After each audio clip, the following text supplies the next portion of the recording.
Eh, el tema que voy a presentar ahora es cirugía de control de daños.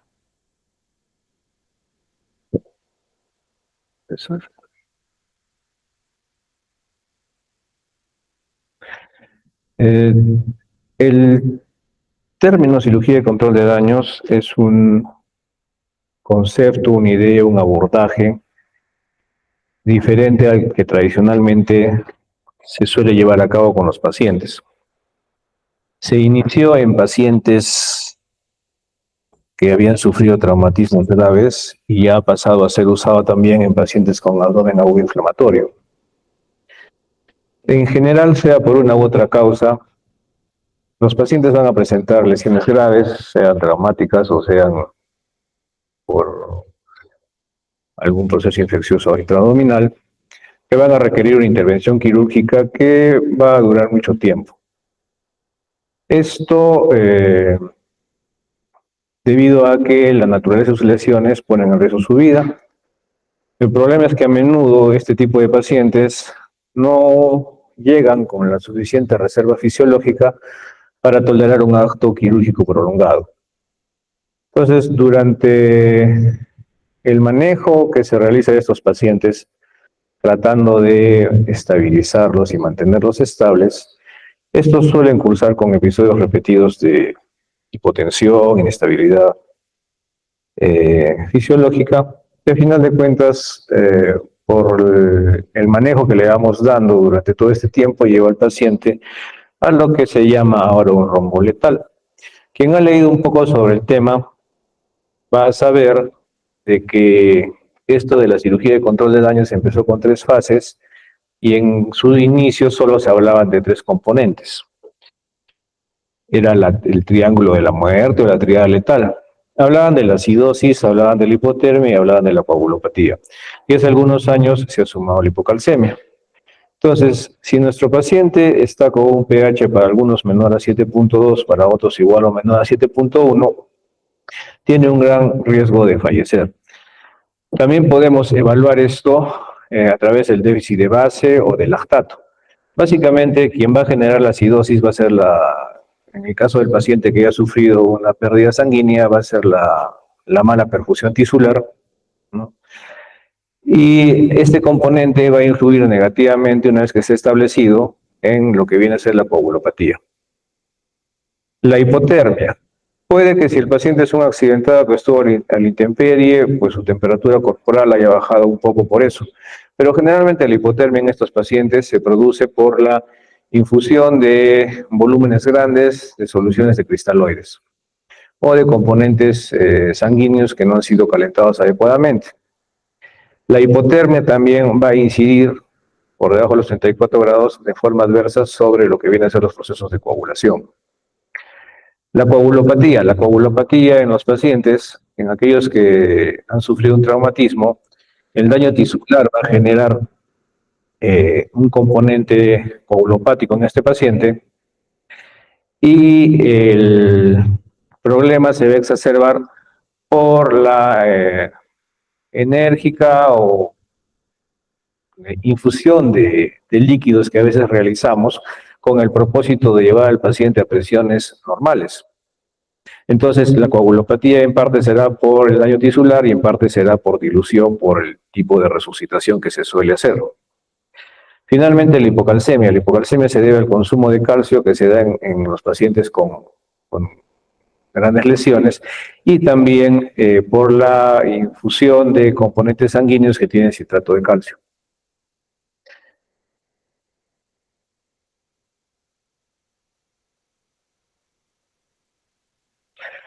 Entonces, poniéndolo de otra manera, hay pacientes en los que la idea o el abordaje tradicional de una lesión intraabdominal no va a ser posible en esta concepción del abordaje tradicional. La idea es hacer una reparación definitiva de la lesión o las lesiones que presenta el paciente en una cirugía inicial y no volver a llevar al paciente a sala.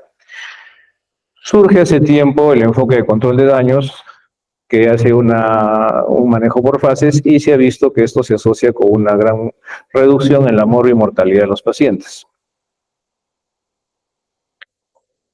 Generalmente vamos a recibir pacientes politraumatizados, hemodinámicamente inestables, que al ingresar, pues generalmente tienen una presión menor a 90, una frecuencia cardíaca mayor a 120 y que pueden tener un compromiso agudo de lo que viene a ser la ventilación o de la relación ventilación-oxigenación y del estado de conciencia. Por lo tanto, son pacientes difíciles de manejar. En este caso, la resucitación de control de daños, que es otro término que ha sido desarrollando en el tiempo, lo que busca es realizar un adecuado manejo del problema agudo a fin de detener el deterioro fisiológico mediante acciones que van a tender a disminuir la deuda fisiológica y las repercusiones hemodinámicas de una resucitación con volúmenes exagerados.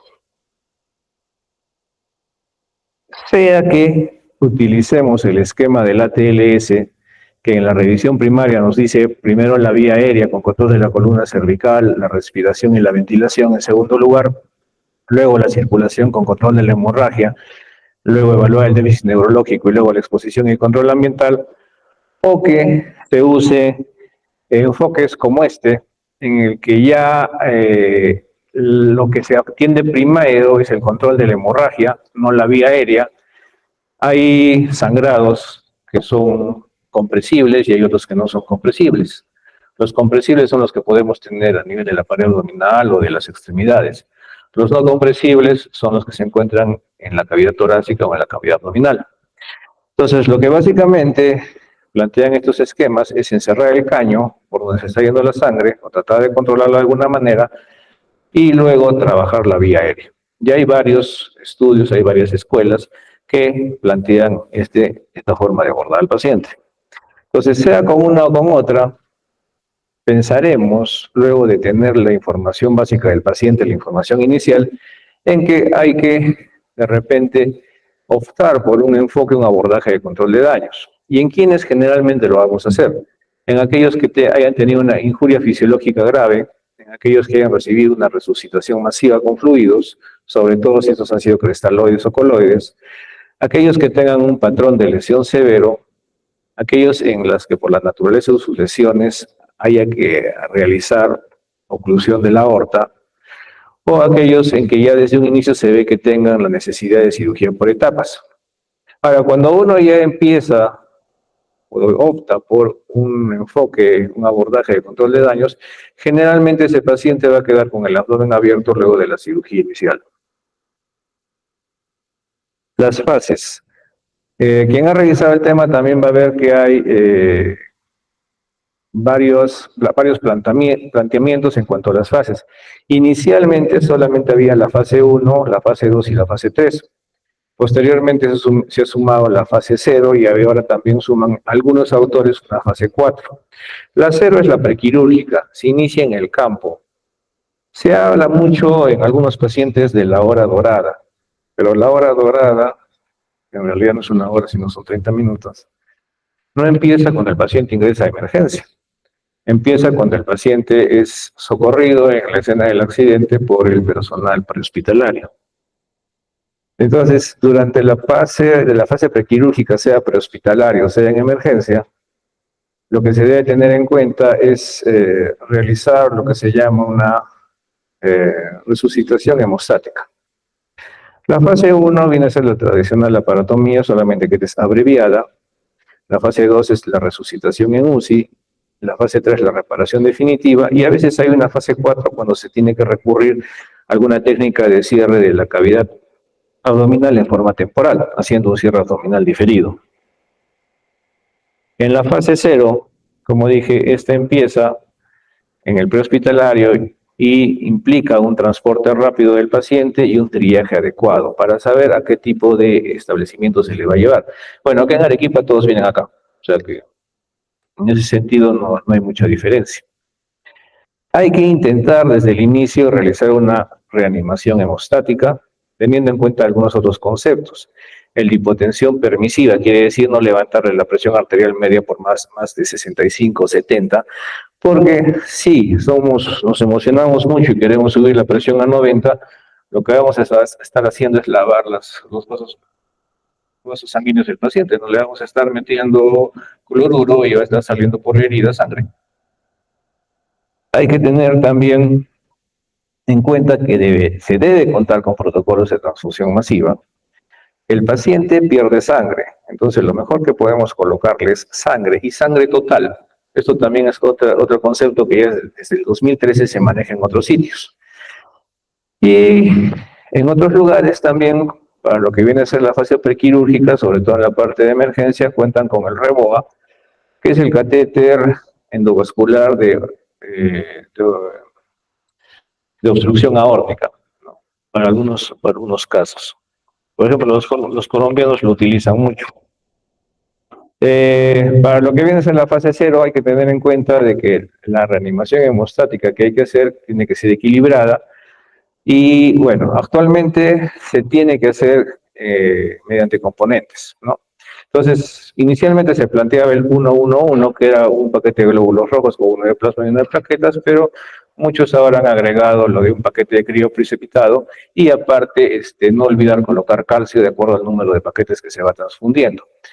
Es mejor colocarle al paciente sangre total. Todos estos componentes tienen anticoagulantes. Entonces, si el paciente ya tiene una coagulopatía, le vamos a sumar más compuestos que van a propender a que el paciente se desangre. Sangre total. No tenemos eso acá. Pero sin embargo, hay sitios donde están la sangre, una vez que la extraen del donante, la tienen un periodo de 24 a 72 horas mientras le hacen todos los tamizajes. Se ha propuesto en algunos sitios que se dé en las últimas 24 horas, una vez que la sangre está tamizada, se mantenga por 24 horas como una reserva de sangre total. Y ya luego de eso, si es que no es utilizada, recién sea separada en componentes. Hay ciertas cosas bastante anecdóticas que ocurren. Por ejemplo, los mexicanos que están usando sangre total, debido a la normativa que tienen ellos, tienen que reconstituir a partir de los componentes que han sacado de una unidad de sangre, reconstituyen la sangre total para pasárselo al paciente. Entonces es un doble gasto, aparte de todos los añadidos que tiene esa sangre. Esto dentro de lo que viene a ser también la idea de un protocolo de transfusión masiva. Vamos a tener que operar a este paciente y nos vamos a encontrar probablemente lesiones como esta o aún peores como esta de acá. Entonces, en la laparotomía abreviada, tendremos que ver el tratar de cumplir con los siguientes objetivos, ¿no? Primero, detener la hemorragia. Vamos a entrar y vamos a empaquetar esa cavidad. O habrá que clampar algún vaso grande que esté sangrando. Luego, trataremos de limitar la contaminación, eliminando todas las colecciones o el contenido infectado que pueda haber en la cavidad. Por último, trataremos de mantener un flujo sanguíneo óptico a los órganos vitales y, de ser posible, también a las extremidades. El tiempo operatorio en este tipo de cirugía abreviada se debe limitar. ¿Por qué? Porque a más tiempo operatorio, más hipotermia, más coagulopatía y acidosis e hipocalcemia. Algunos mencionan 90 minutos, otros mencionan 40 minutos como límite de tiempo para este tipo de cirugías. Básicamente, posponemos la reparación definitiva del paciente hasta que esté estabilizado, ¿no? Sí, tenemos que resecar un segmento de intestino y ya es mucho tiempo hacer la anastomosis, simple y llanamente ligamos los cabos y lo dejamos así, sea con una lazadilla, sea con sutura mecánica, ¿ya? Un concepto que también en esta laparotomía abreviada no se debe olvidar es aquel de la autotransfusión. No tenemos acá cómo hacer recolección de la sangre en sala y volverla a pasar al paciente, pero el dispositivo sí existe. Entonces, en la laparotomía, lo que debemos hacer es generalmente una incisión. La mayor parte de autores recomienda que sea supra infraumbilical, no una a medios. Si lo vamos a cortar, lo cortamos bien. Luego hay que empaquetar al paciente y explorar la cavidad. Generalmente se colocan compresas en los 4 cuadrantes y luego se va viendo de dónde es el sangrado y las venas se van retirando. Hay que controlar la hemorragia. Hay que evaluar el retroperitoneo, viendo la zona 1, la zona 2, la zona 3. Hay que controlar la contaminación y generalmente vamos a tener que realizar un cierre abdominal temporal. Habrá pacientes como este que requieren empaquetamiento, habrá pacientes como este que requieren un shunt temporal con algún tipo, bueno, generalmente vamos a una zona nasogástrica o fragmento de tubo de nuclisis, y se puede dejar así el paciente, ¿ya? Para luego, una vez controlado el sangrado y la contaminación y dejando el paciente con un cierre abdominal temporal, pasar a la fase 2, que es la resucitación posoperatoria en la UCI.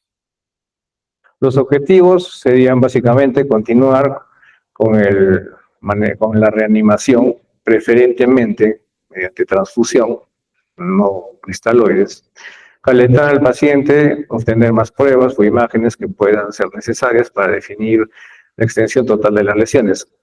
Pero va a ser frecuente que haya lesiones que se pasen en los pacientes y estos recién se van a diagnosticar en esta fase 2. Ahora, estas medidas antes citadas, junto con el manejo adecuado de la vía respiratoria y la ventilación, nos van a ayudar a mejorar el suministro de oxígeno a los tejidos y así poder resolver la acidosis y posteriormente la coagulopatía.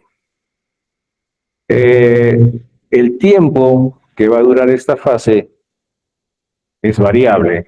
A veces se va a tener que regresar al paciente por necesidad y a veces en forma electiva, ¿no? Puede ser que el paciente, pese a todo el manejo que se está haciendo, se descompense y tenga que volver a entrar a la sala no compensado en su totalidad.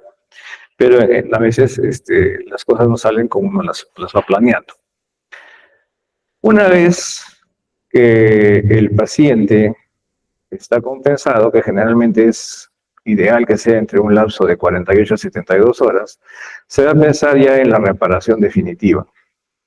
Y en la reparación definitiva de las lesiones temporizadas que se dejaron en la cirugía índice, ¿no?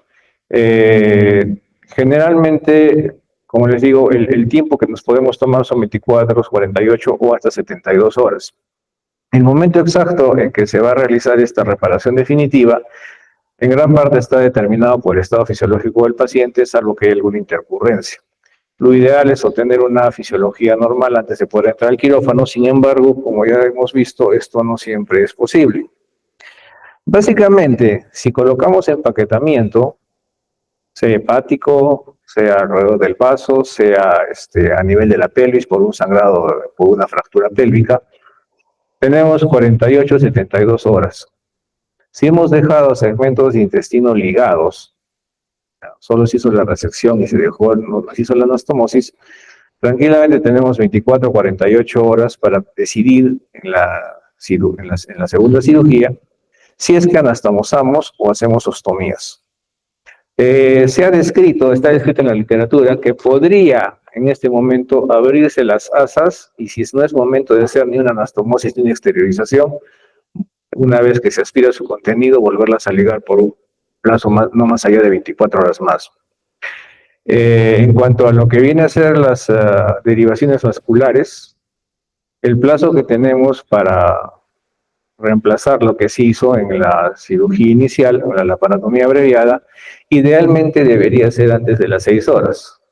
Sin embargo, hay estudios que indican que podría tomarse hasta 48 e incluso 52 horas para realizar las mismas. La duración de estos shunts va a depender del vaso lesionado, del tipo de puente que se hizo, ¿no? Y de las características propias de cada paciente. El porcentaje de trombosis o de falla no es bajo, está alrededor del 30%.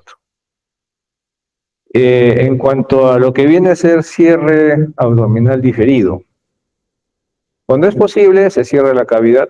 Por ejemplo, es un caso que tenemos ahorita en piso, ¿no? Un paciente que está con bolsa de Bogotá por una hernia gigante con pérdida de domicilio, que es esperando una segunda evaluación para ver si los segmentos de intestino que tenía con una coloración, digamos, límite, que se le dio la oportunidad de ver si es que se revitalizaban o no, van a determinar qué es lo que se va a hacer con este paciente, ¿no? ¿Se va a hacer algún tipo de resección o simple y llanamente se va a tener que hacer una ostomía o se va a tener que simple y llanamente cerrar la cavidad?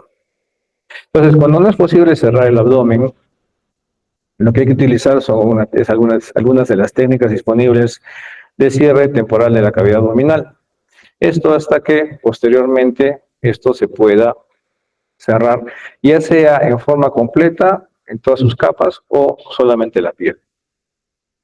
Tenemos acá, por ejemplo, El anterior era una bolsa de Bogotá, este es un sistema de baja artesanal, este es un sistema de back ya patentado de una empresa, ¿no? Y acá es con el apoyo de presión negativa, que es una de las estrategias que se usa para tratar de desinflamar un poco el abdomen y también tratar de que no se retraiga mucho la aponeurosis. Finalmente, control de daño se inició en los pacientes con trauma, generalmente shock hemorrágico, pero también se utiliza actualmente en forma frecuente en lo que es pacientes con shock séptico. Acá el autor plantea otro tipo de fases, ¿no? Y un poco diferente al que se mencionó inicialmente. En este caso, para el shock séptico, hablan en la fase 0 de lo que viene a ser un diagnóstico temprano y corrección de la hipotermia, entre otros aspectos. Para la fase 1 también hay que ver cuál es la fuente de infección.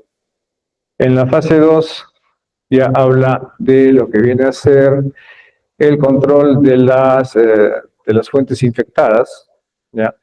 Y en la fase 3 ya viene a ser la reanimación en unidad de cuidados intensivos y ya posteriormente queda la resolución quirúrgica definitiva de los problemas que tuvo el paciente. Entonces, hay ya autores que muestran las fases, probablemente no iguales, van a encontrar diferentes versiones, pero que sí hay estudios de lo que se hace no solamente en shock hemorrágico, sino también en shock séptico. Hay varios puntos a tratar que ya son conexos a este tema, que básicamente tienen que ver con el hecho de evitar que el paciente llegue a este tipo de manejos, haciendo una buena, cambiando un poco el enfoque de lo que es la reanimación en sala de emergencia. No se debe, según algunas escuelas, colocar una infusión continua de coloide. Lo que se debe colocar son bolos de 200, 300 centímetros y ir viendo cuál es la respuesta del paciente a la infusión de estos volúmenes. El paciente lo que pierde es sangre, por lo tanto lo que el paciente debe recibir es sangre. Entonces, esa es parte de lo que llaman la resucitación hemostática. Y lo otro, pues ya viene a ser el hecho de contar con algunos dispositivos de control que generalmente nosotros no tenemos en el hospital. Por ejemplo, para lo que viene a ser tanto el pre como la fase de resucitación en UCI, debería tenerse tromboelastograma, eso no lo manejamos. Es la mejor forma de poder controlar el trastorno de coagulación que pueden tener estos pacientes. Acá solo tenemos TP, TPT y NR, ¿no? Como digo, son temas ya conexos a lo que viene a ser la cirugía de control de daños. Y este tema lo quise presentar básicamente por el hecho de que ya me ha pasado alguna vez que se ha hecho cirugía de control de daños a pacientes y cuando se informa el familiar, aún siendo el familiar médico, nos dicen, pero ¿cómo le han dejado el abdomen abierto? Eso no se hace, ese abdomen lo han de cerrar. Entonces, como este curso está dirigido mayormente a médicos generales, es que he querido tocarlo para que se sepa, ¿no? Que aparte del abordaje tradicional, tenemos otras opciones de manejo de la autoridad. Eso sería todo de mi parte. Muchas gracias.